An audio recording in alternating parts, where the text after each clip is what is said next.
Pues bien, pues vamos entonces a empezar el estudio de esta noche.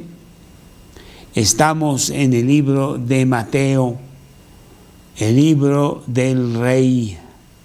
Mateo capítulo 5, el sermón de la montaña, que abarca el capítulo 5, el capítulo 6 y el capítulo 7. En esta noche el estudio es los aborrecedores, los que aborrecen, los aborrecedores. Vamos pues a pedirle a Dios que nos dé una preciosa enseñanza práctica para nuestro corazón. Oye, ¿y si oras por Jorge Márquez? Señor, te damos muchas gracias por la oportunidad que nos das de desplayar tu palabra, de abrir lo que tú quieres decirnos esta noche. Sí hay cosas preciosas para nuestra vida, doctrina bíblica que penetre en lo profundo y que tú con tu poder la pongas en práctica en nuestra vida. Te pido por las personas que se están conectando y las que después también verán esta plática, que nos llenes profundamente con un gran banquete. Te pido esta noche especialmente por Jorge Márquez, que estaba viajando a Suiza. Dios le ha concedido que tenga una beca, estará en ese país estudiando un tiempo y te pido que lo protejas, lo guardes y que pues estés tú muy cerca en su corazón. Gracias, Señor, por toda esa protección que nos das. Te lo pido en el nombre de Cristo Jesús. Amén. Hemos estado en el capítulo 5 de Mateo y estamos en los últimos versículos de ese capítulo. Empezó realmente desde antes, en donde Cristo quería dejar en claro que el estándar de Dios es muy alto, tan alto que nosotros no podemos llegar a Él.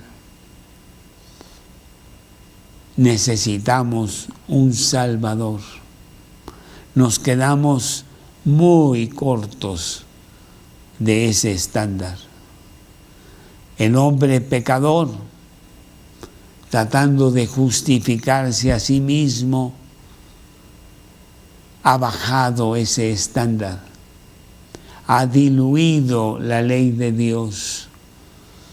Y Jesús, en este pasaje que empieza en Mateo 5:21, habla con los religiosos de ese tiempo, con los que se supone son el alto grado de moralidad, de acercamiento a Dios entre el pueblo, cuando menos así lo ve el pueblo, pero están lejos de lo que Dios requiere.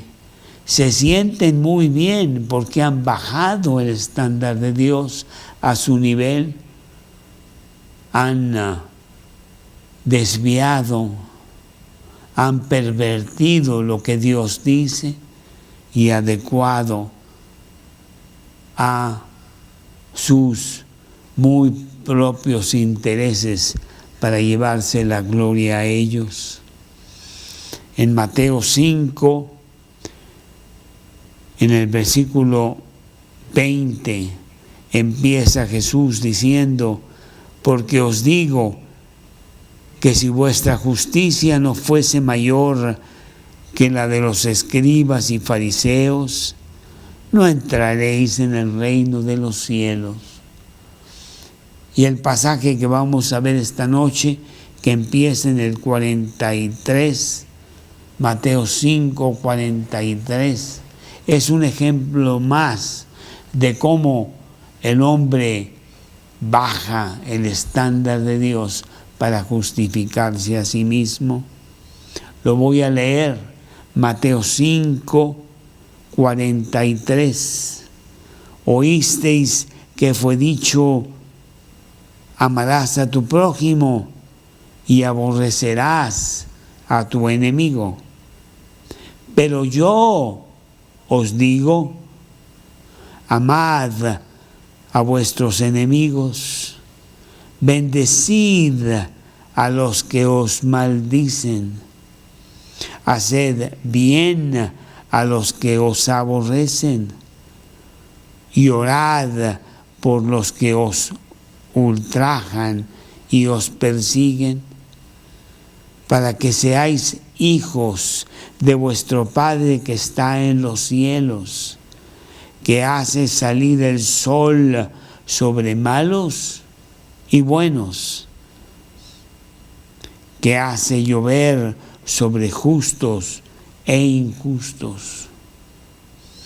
Porque si amáis a los que os aman, ¿qué recompensa tendréis? ¿No hacéis también lo mismo? ¿No hacen también lo mismo los publicanos? Y si saludáis a vuestros hermanos solamente, ¿qué hacéis de más? ¿No hacen también así los gentiles? Sed pues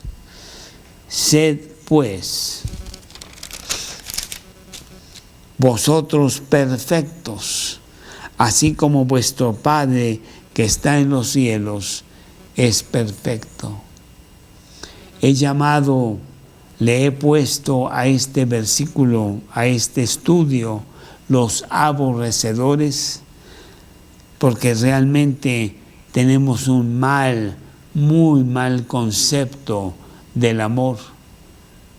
Y la palabra de Dios dice, amad a vuestros vecinos, dice el primer versículo. Amad a tu prójimo, y no tenemos la menor idea de lo que es esa palabra. Y tanto la desconocemos que en realidad nos vamos del otro lado y aborrecemos a nuestro prójimo. Esta es la sexta ilustración que Jesús da para que veamos cómo hemos bajado la ley de Dios. Cuán mal estamos tratando de justificarnos a nosotros mismos, no necesitando para nada un Salvador, porque nosotros cumplimos la ley, claro, la ley que nosotros mismos hemos pervertido. Ya hemos hablado de esas ilustraciones. Por ejemplo, en el versículo 21, Mateo 5, 21, oísteis que fue dicho a los antiguos, no matarás, cualquiera que matare será culpable de juicio. Pero yo os digo que cualquiera que se enoja contra su hermano será culpable de juicio. En esa ocasión, cuando hablamos de esos versículos, nos damos cuenta que todos hemos matado, pues hemos odiado, hemos tenido rencillas con el prójimo, y es como si hubiéramos en el corazón, lo hemos hecho, apretado el gatillo, matando a la persona que odiamos. Y así, hablamos de los mentirosos. Somos pecadores mentirosos. Y en esta ocasión vamos a hablar de los aborrecedores. Tan poco conocemos la palabra amor, que estamos muy lejos de los conceptos de Dios. La Biblia habla de 4 palabras para describir la palabra amor. Fileo, que es el amor de amigo, el amor de amistad. Storge, el amor familiar. Eros, el amor sexual. Y ágape, el amor divino, el amor que emana de Dios. Ágape es el amor que se usa exclusivamente en el Nuevo Testamento. El amor que desea fervientemente satisfacer las necesidades del prójimo, porque quiero decirte, contrario a lo que muchos piensan, que el amor no es un sentimiento, el amor es un compromiso de servir para satisfacer las necesidades de otro. Ese es el amor. Inclusive estamos muy familiarizados con la enseñanza que Pablo nos da en 1 Corintios capítulo 13, versículos 4 al 8. Y quisiera leerlo realmente desde el versículo 1, porque qué importante hablar del amor de esta manera. 1 Corintios capítulo 1, versículo 13, al revés, capítulo 13, versículo 1. Si yo hablare lenguas humanas y angélicas y no tengo amor, vengo a ser como metal que resuena o címbalo que retiñe. Y si tuviera profecía y entendiese todos los misterios y toda la ciencia, y si tuviese toda la fe, de tal manera que trasladase los montes, y no tengo amor, nada soy.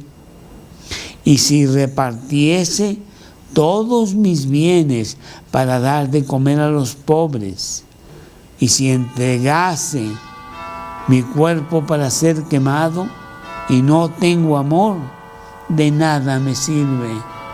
Y aquí habla el apóstol Pablo: el amor es sufrido, es benigno, el amor no tiene envidia, el amor no es jactancioso, no se envanece, no hace nada indebido, no busca lo suyo propio, no se irrita, no guarda rencor, no se goza en la injusticia, mas se goza de la verdad.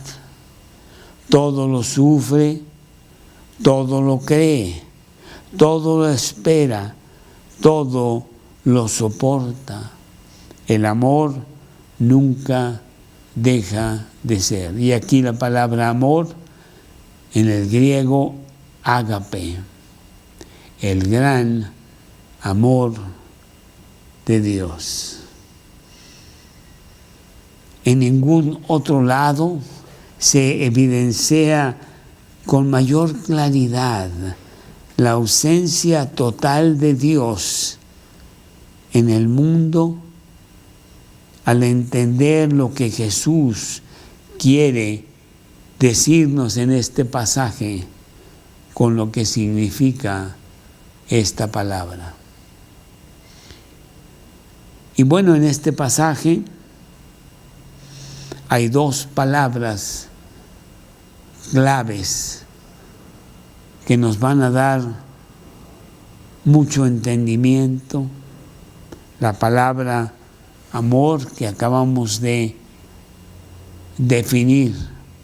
Y luego en el versículo 47, si no hacen también los gentiles, ¿qué hacéis vosotros de más?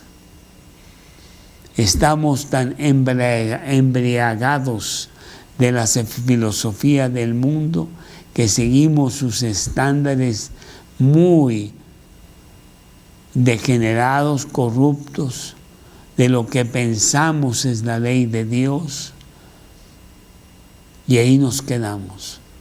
Jesús quiere levantarnos a otro nivel. El amor que nosotros conocemos es el amor de Hollywood, el amor de recibir. ¿Qué me das tú para que yo tenga la felicidad que necesito? La escena es una cena romántica bajo velas prendidas como la única luz, en un entorno con música muy suave, diciendo yo te quiero.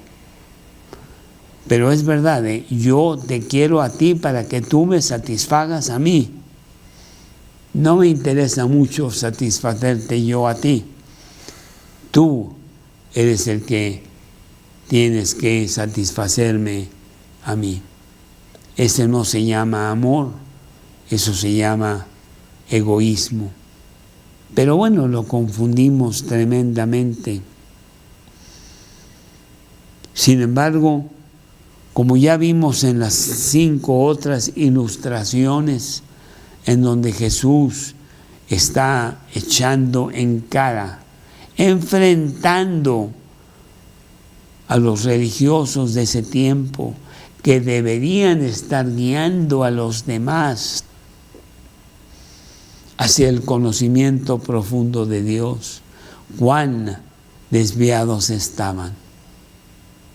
Y nuevamente vamos a ver 3 cosas aquí en este pasaje, como lo hemos visto en las otras 5 ilustraciones.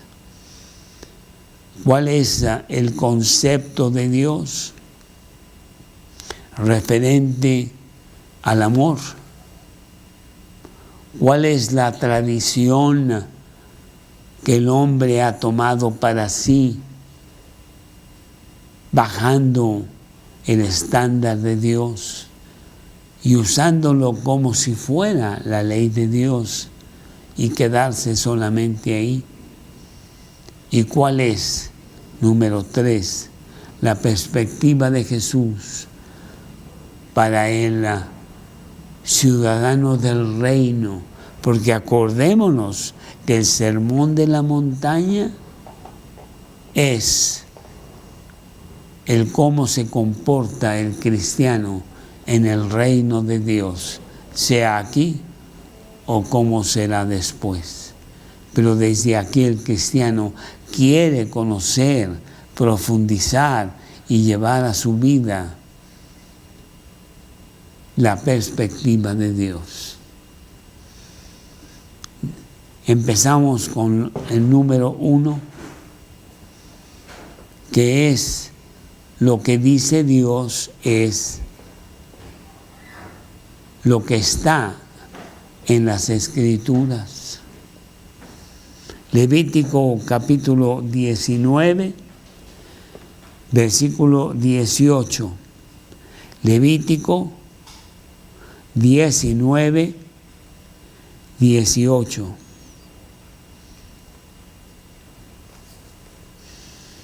No te vengarás ni guardarás rencor a los hijos de tu pueblo, sino amarás a tu prójimo como a ti mismo, yo Jehová. Eso es lo que dice el Antiguo Testamento. Amarás a tu prójimo como a ti mismo. Inclusive cuando le preguntaron a Jesús cuál era el más grande e importante mandamiento, Él les contestó ahí en Mateo capítulo 22. Mateo capítulo 22, versículo 39, que dice así: Jesús les dijo: amarás al Señor tu Dios con todo tu corazón y con toda tu alma y con toda tu mente. Este es el primero y grande mandamiento. Y el segundo es semejante: amarás a tu prójimo como a ti mismo. De estos dos mandamientos depende toda la ley y los profetas. Nos acordamos que cuando se habla de la ley y los profetas, está hablando de todo el Antiguo Testamento. Todo el Antiguo Testamento, todos los 39 libros del Antiguo Testamento se pueden resumir en estos dos mandamientos. Amarás a Dios con toda tu fuerza y amarás a tu prójimo como a ti mismo. Romanos capítulo 13, versículo 8. Romanos capítulo 13, versículo 8. No debáis nada a nadie, dice Pablo, sino en amaros unos a otros, porque el que ama al prójimo ha cumplido la ley. Y es una característica de los cristianos. Primera de Juan, capítulo 3, creo que es el versículo 16, Primera de Juan, capítulo 3, versículo 16. En esto hemos conocido el amor, en que Él puso su vida por nosotros. También nosotros debemos poner nuestras vidas por los hermanos. Y luego allá en Juan capítulo 13, creo que es el versículo 34, Juan 13, 34, un mandamiento nuevo os doy, que os améis unos a otros, como yo os he amado. ¡Wow! Es un estándar bastante alto, no solamente que hay amor los unos para los otros, pero quiero que lo lleven a este nivel. Como yo os he amado, que también os améis unos a otros. En esto conocerán todos, el mundo entero, que sois mis discípulos, si tuviereis amor los unos por nosotros. Bueno, pues eso es lo que dice el Antiguo Testamento. Eso es lo que dice la ley de Dios. Pero ¿qué estaban haciendo los religiosos de ese tiempo? E inclusive, ¿qué hace el hombre hoy con respecto a esos mandamientos tan importantes? Pues ya lo dijimos durante los 5 o 6 eventos, pláticas que hemos tenido aquí en las semanas pasadas. El hombre ha bajado la ley de Dios al estándar que él se siente cómodo en eso, para que se pueda justificar él mismo. ¿Cuál es entonces la tradición? Pues aquí está realmente, en este versículo 43. Oísteis que fue dicho, amarás a tu prójimo y aborrecerás a tu enemigo. Eso es lo que se estaba propagando en esos días. Aquí vemos que falta algo muy importante, que ya lo habían quitado para bajar precisamente el estándar de Dios. Según me acuerdo, hace unos minutos vimos allá en Levítico 19, 18, que amarás a tu prójimo como a ti mismo. Pero esto no dice aquí. Oísteis que fue dicho, amarás a tu prójimo, y han quitado esa porción de que tanto debes amar a tu prójimo.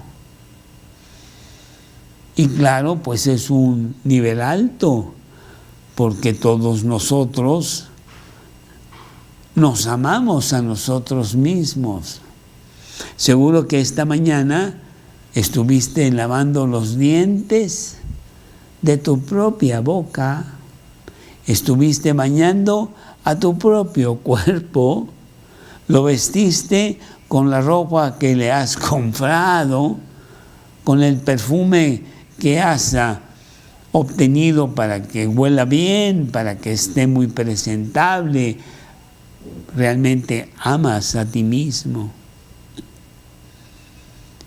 Pero es un estándar muy alto. Voy a amar a mi prójimo, pero no tanto. No exageremos, por favor. Y entonces estamos pervirtiendo la ley al quitar ese importante pensamiento de lo que dice la ley. Porque dice, amarás a tu prójimo como a ti mismo. Y aquí solamente dice, amarás a tu prójimo. ¡Ah, qué terrible! Realmente sí, es una distorsión bastante fuerte de lo que Dios dice está en la ley. Pero podemos ir un poco más allá, porque lo que en ese tiempo se estaba diciendo es, amarás a tu prójimo, omitiendo él como a ti mismo, y añadiendo, aborrecerás a tu enemigo. No hay un solo versículo en toda la Biblia que hable de que tú aborrezcas a nadie, ni a tus amigos, ni a tus enemigos. Pero los judíos ya habían acomodado ese importante pensamiento en la ley, porque así les convenía.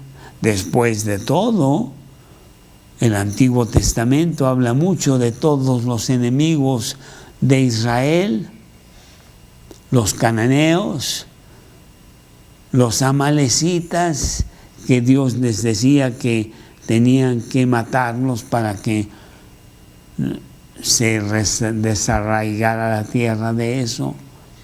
Hay muchos ejemplos de todo ello. Salmo 69, 22. Salmos 69, 22. Que dice así, Salmos 69, 22, hablando David. Salmos 69, 22. sea su convite delante de ellos por lazo, y lo que es para bien por tropiezo. Está hablando David de sus enemigos. O inclusive allá en Apocalipsis, en el capítulo 10, al final del capítulo 10, vamos a ponerle 9, a ver qué dice.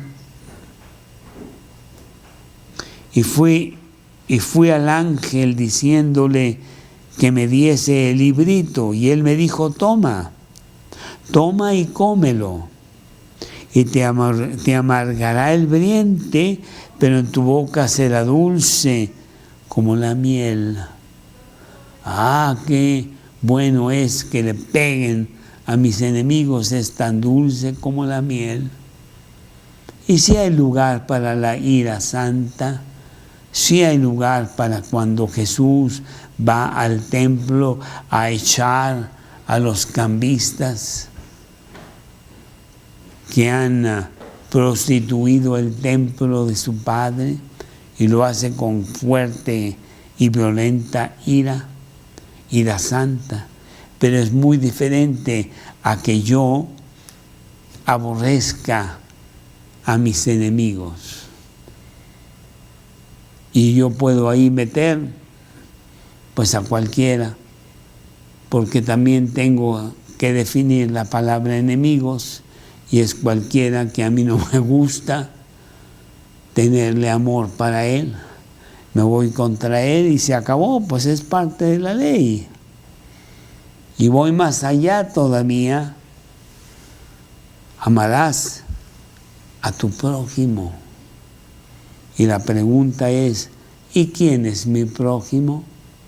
Ah, bueno, son las personas queridas mías, son las de mi equipo, son las que piensan como yo, pero todos los demás ya caen en la categoría de mis enemigos, y a esos yo los aborrezco.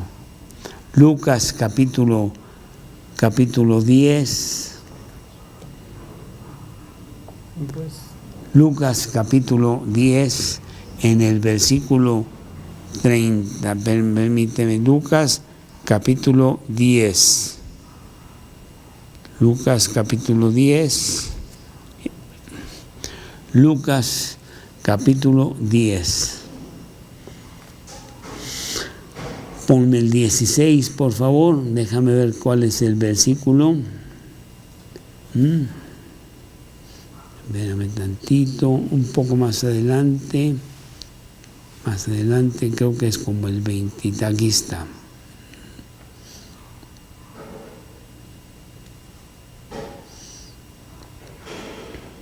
Lucas 10, 25. He aquí un intérprete de la ley se levantó y dijo para probarle: Maestro, ¿haciendo qué cosa heredaré la vida eterna? Y él le dijo: ¿qué está escrito en la ley? ¿Cómo lees? Aquel respondiendo dijo: amarás al Señor tu Dios con todo tu corazón y con toda tu alma y con toda tu fuerza y con toda tu mente, y a tu prójimo como a ti mismo. Y le dijo Jesús: bien has respondido, haz esto y vivirás. Pero él, queriendo justificarse a sí mismo, dijo a Jesús: ¿y quién es mi prójimo? Y Jesús saca la parábola del buen samaritano, en donde nosotros nos extendemos mucho más allá de las personas que nosotros pensamos que son el círculo de los que yo debo de amar.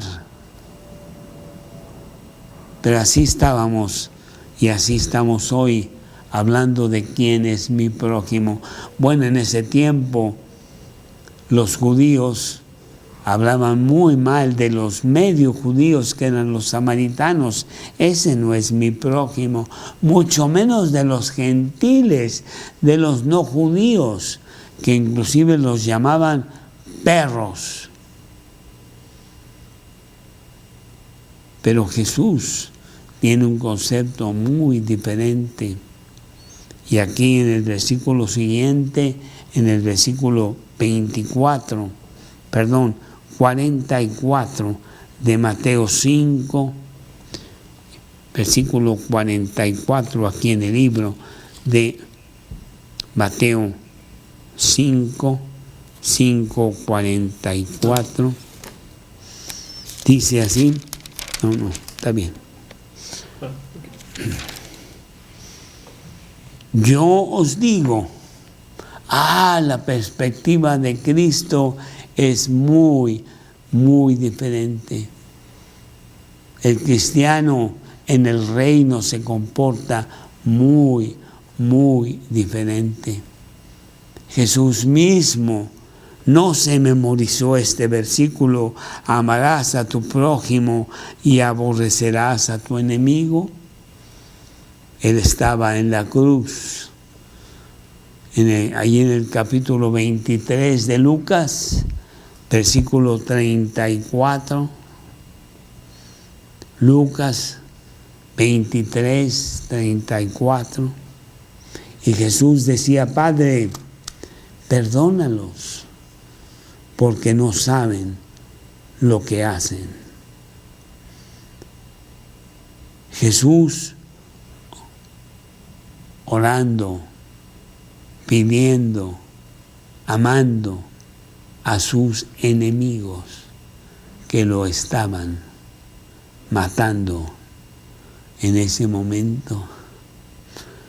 Muy diferente a la ley que prevalecía entre los religiosos, que prevalece hoy, aquí en el siglo XXI, en donde la rencilla, el odio, las fricciones, el pleito, la contienda, es algo de todos los días. Y lejos estoy de la verdadera perspectiva de Cristo, que es muy diferente. Esa perspectiva de Cristo, aquí en este pasaje, la vamos a ver con 5 diferentes cosas que Él nos dice. Y están del versículo 44 al versículo 50.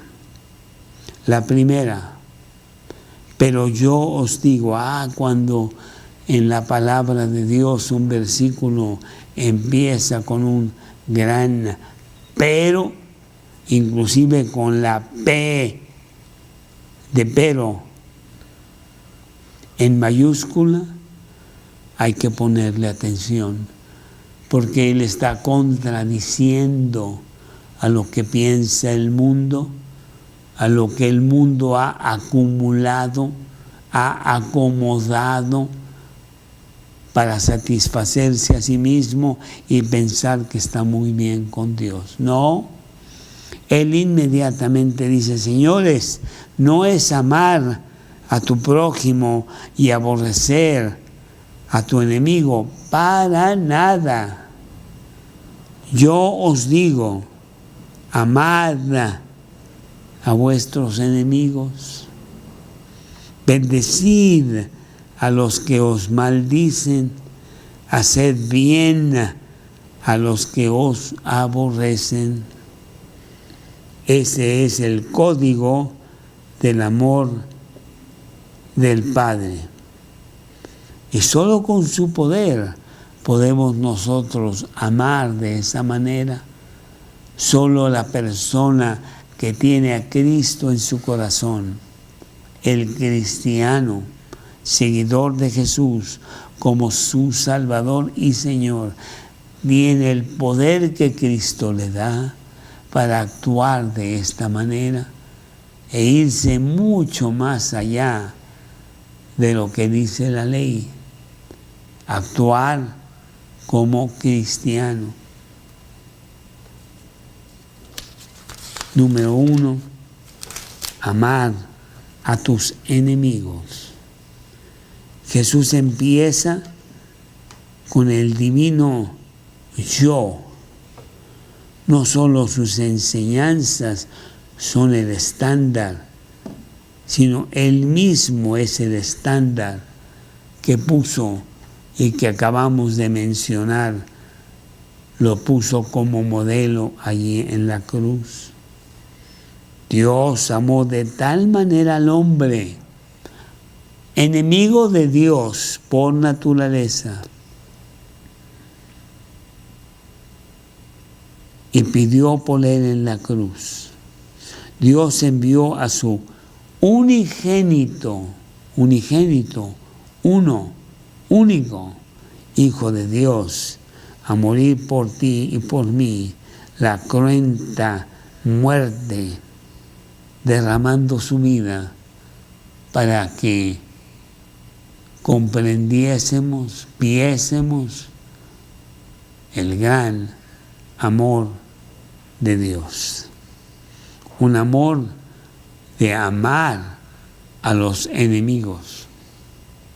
Romanos capítulo 5, capítulo 5, versículos 6 al 8. Romanos capítulo 5, versículos 6 al 8. Porque Cristo, cuando éramos débiles, a su tiempo murió por los impíos. Ciertamente apenas morirá alguno por un justo. Con todo, pudiera ser que alguno osara morir por el bueno. Mas Dios muestra su amor para con nosotros, en que siendo aún pecadores, Cristo murió por nosotros.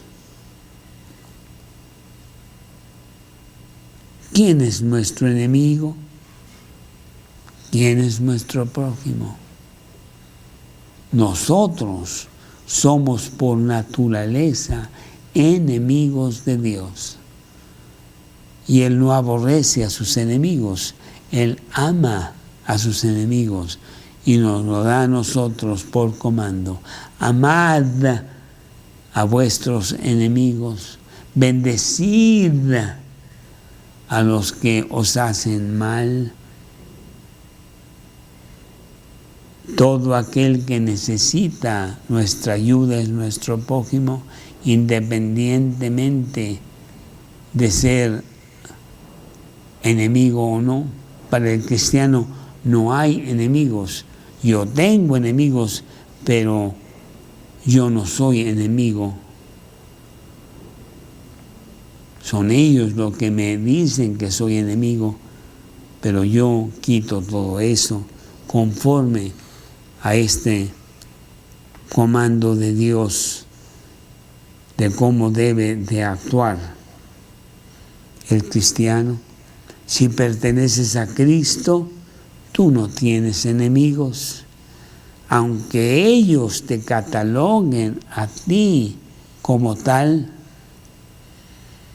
sino son solo un prójimo al que debemos ayudar con respecto inclusive a lo más importante, que es traerlos a Cristo con nuestro comportamiento, porque el amor cumple multitud de pecados.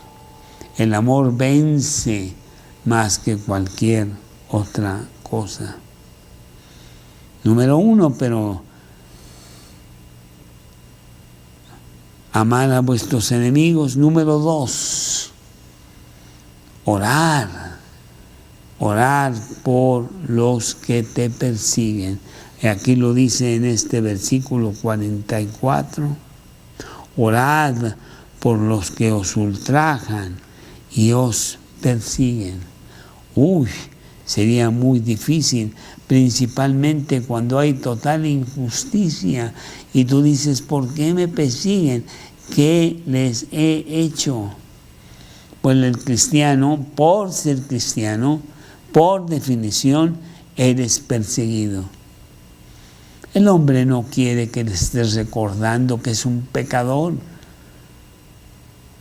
cuando sabe que eso tendrá consecuencias terribles después de la muerte. Inclusive le estás haciendo recordar el gran hecho de que pronto se va a morir y debe poner orden, y no quiere poner orden, y ese temor que él tiene de enfrentar a Dios ante una vida de pecado que no quiere resolver, pues se torna en odio, en persecución contra ti. Y lo hemos visto a través de los siglos, persiguiendo a los cristianos. Todo aquel que quiera vivir piadosamente padecerá persecución.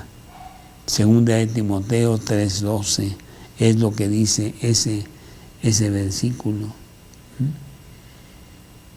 Entonces, la cruz de Cristo en tu vida traerá inevitablemente fuerte molestia a un mundo que está a oscuras, y la persecución será lógica, será constante. Juan 15:20. Juan 15:20. Juan 15:20. Acordaos de la palabra que yo os he dicho, dice Jesús. El siervo no es mayor que su Señor.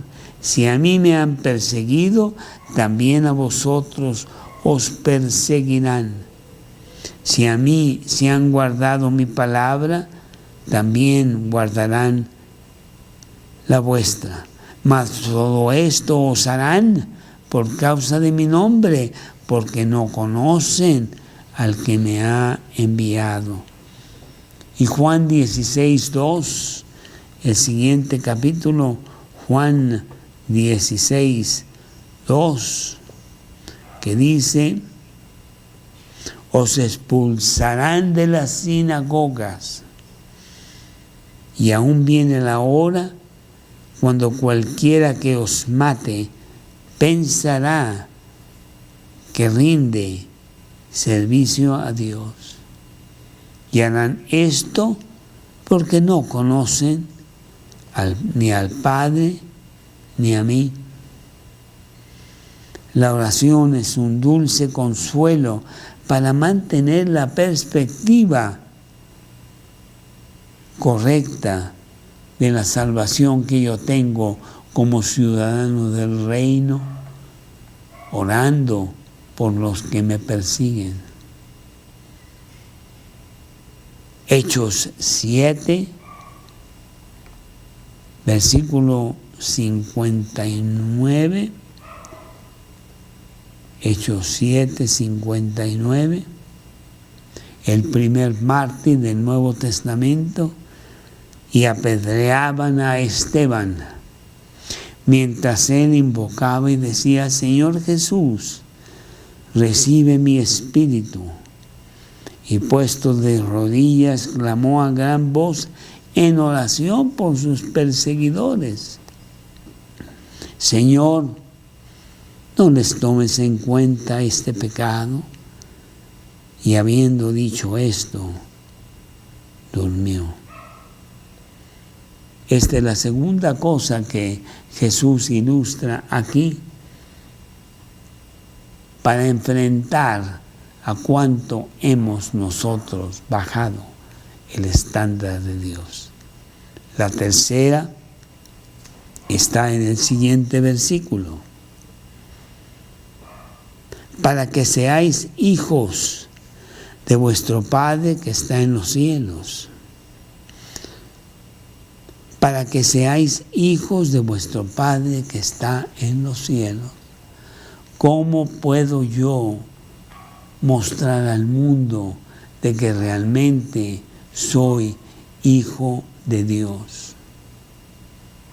Ayer tuvimos un estudio del Evangelio de Juan Y hablábamos de que toda la humanidad es creación de Dios, pero solo algunos son hijos de Dios.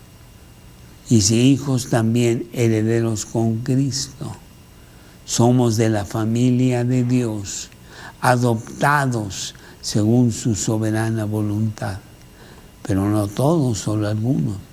Y si tú eres cristiano y tienes a Cristo en tu corazón, tú ciertamente tienes el poder para mostrar al mundo de que tú eres hijo de Dios, hijos de vuestro Padre que está en los cielos. El Padre que no tiene acepción de personas para con su gracia natural que derrama sobre el mundo, la gracia que da a todo hombre malo y bueno. Y aquí lo dice, que hace salir el sol sobre los malos y los buenos, que hace llover sobre justos e injustos. La marca de ser hijo de Dios es el amar al enemigo, orar por los que nos persiguen. Solamente los hijos de Dios hacen esto, en gran evidencia de que estamos en Cristo. Primera de Juan, capítulo 4, versículo 16, mostrando al mundo quiénes somos. Primera de Juan, capítulo 4, versículo 16. La segunda. Y nosotros hemos conocido y creído el amor que Dios tiene para con nosotros. Dios es amor, y el que permanece en amor, permanece en Dios, y Dios en él. Y luego el versículo 20, si alguno dice, yo amo a Dios y aborrece a su hermano, es mentiroso. Pues el que no ama a su hermano, a quien ha visto, ¿cómo puede amar a Dios, a quien no ha visto? El amor de Dios es una marca distinguible en tu vida cristiana hacia otros cristianos y hacia el mundo que te rodea. Mateo capítulo 5, versículo 14. Mateo 5, 14. Vosotros sois la luz del mundo. Una ciudad asentada sobre un monte no se puede esconder, ni se enciende una luz y se pone debajo de un almud, debajo de una mesa, sino sobre el candelero, y alumbra a todos los que están en casa. Así alumbre vuestra luz delante de los hombres, para que vean vuestras buenas obras, para que vean que sois hijos de Dios y glorifiquen a vuestro Padre que está en los cielos. Bueno, pues esa es la tercera cosa que Jesús habla en este pasaje, enfrentando a cómo hemos bajado su estándar. Y la siguiente está en el siguiente versículo. Pues si amáis a los que os aman, ¿qué recompensa tendréis? Si hacen también lo mismo los publicanos. Si saludáis a vuestros hermanos solamente, ¿qué hacéis de más? ¿No hacen también eso los gentiles? Estamos llamados a dar mucho más, a diferenciarnos de lo que el mundo ofrece, de lo que el mundo hace. ¿Cómo podrían entonces saber que soy cristiano si yo hago lo mismo que ellos. Yo estoy llamado a hacer mucho, mucho más que eso. Dios derrama sus bendiciones sobre todos los vivientes, pero nosotros tenemos un estándar mucho más alto que lo que el mundo hace. Los fariseos ya se creían muy por encima de la gente y no estaban más arriba que los miserables publicanos y los gentiles a quienes ellos tanto despreciaban. Lucas 18, del 11 al 14. Lucas 18, del 11 al 14. El fariseo, puesto en pie, oraba consigo mismo de esta manera, puesto en pie. Te doy gracias porque no soy como los otros hombres, ladrones, injustos, adúlteros, ni aun como este publicano. Ayuno 2 veces a la semana, doy diezmos de todo lo que tengo. Mas el publicano, estando lejos, no quería ni aún alzar los ojos al cielo, sino que se golpeaba el pecho diciendo: Dios, sé propicio a mí, pecador. Os digo que éste descendió a su casa justificado antes que el otro, porque cualquiera que se enaltece será humillado, y el que se humilla será enaltecido. El ciudadano del cielo, el cristiano, tiene un estándar mucho más alto de amor, de comprensión, de perdón, de misericordia, ante un mundo que no entiende nada de eso, pero que sí llega a notar la diferencia.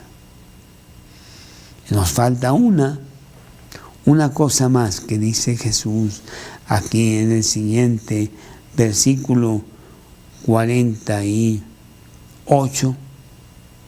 Sed pues vosotros perfectos, como vuestro Padre que está en los cielos es perfecto. ¡Wow! ¿Qué es lo que está diciendo Cristo aquí? A ver, espérame, Jesús, yo no puedo ser perfecto. ¿Tú quieres que yo sea perfecto como el Padre que está en los cielos es perfecto? Bueno, realmente la palabra correcta es maduro. La palabra correcta es de alto nivel. Quiero que seas como yo, dice Dios. El que dice que está en Él debe andar como Él anduvo. Si dices que eres cristiano, pues vive, compórtate, refleja ese cristianismo en tu vida hacia los demás. Y eso es lo que está diciendo aquí como conclusión.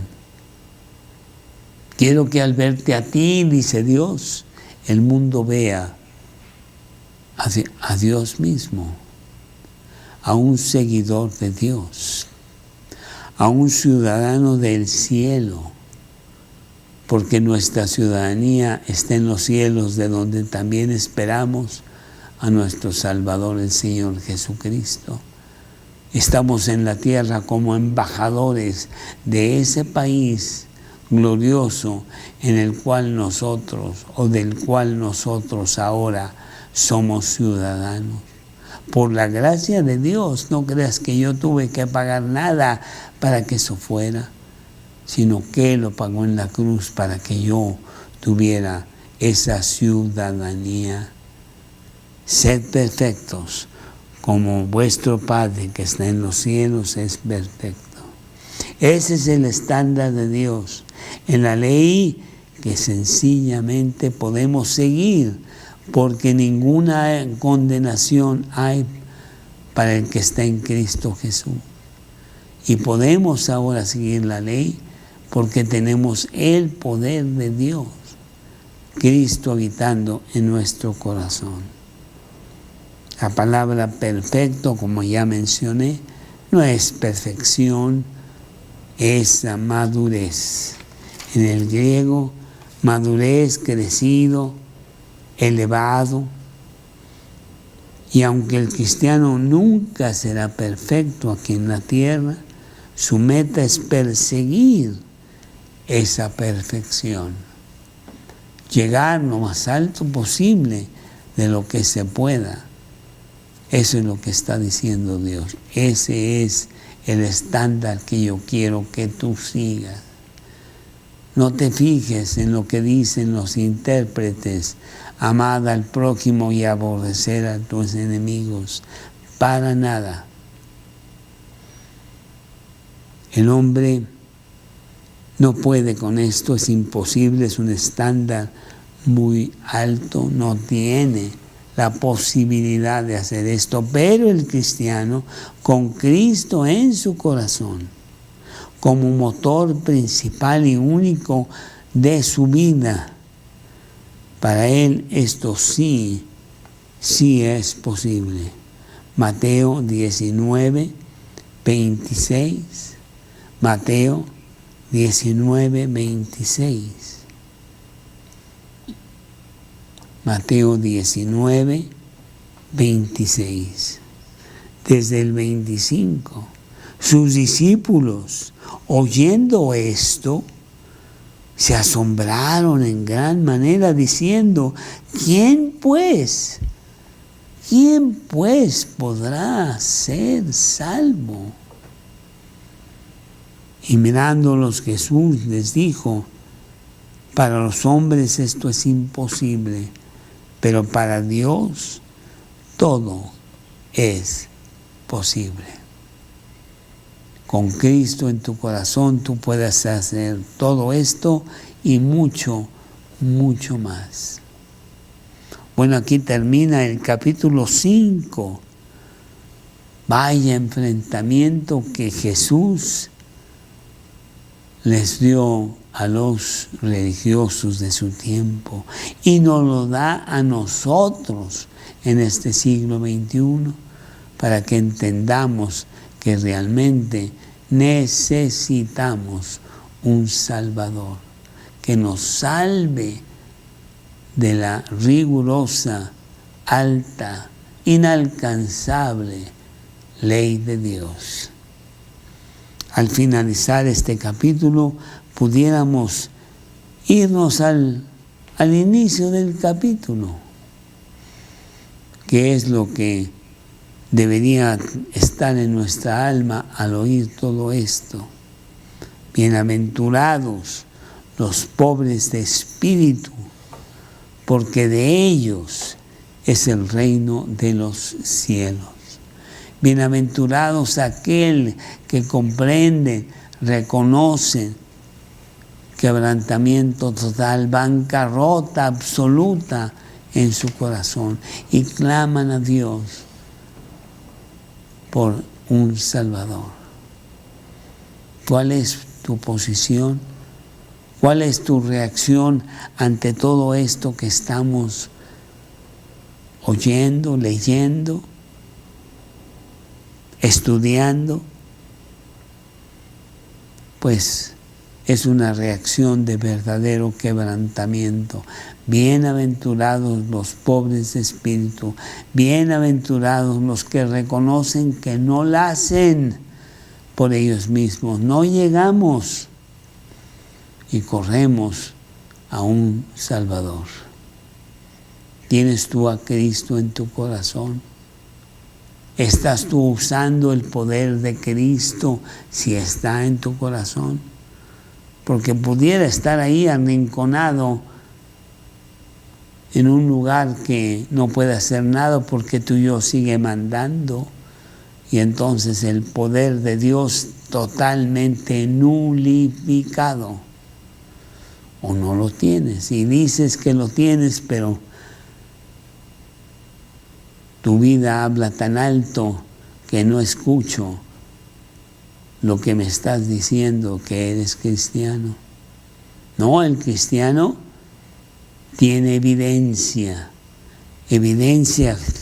como lo que estamos viendo en este pasaje. ¿Tienes tú a Cristo en tu corazón? ¿Es Él realmente el Rey y Señor de tu vida? ¿O lo tienes como un médico de emergencia para que te saque de apuros cuando tú estás en aprietos solamente? Pues espero que la respuesta es sí, yo tengo a Cristo en mi corazón.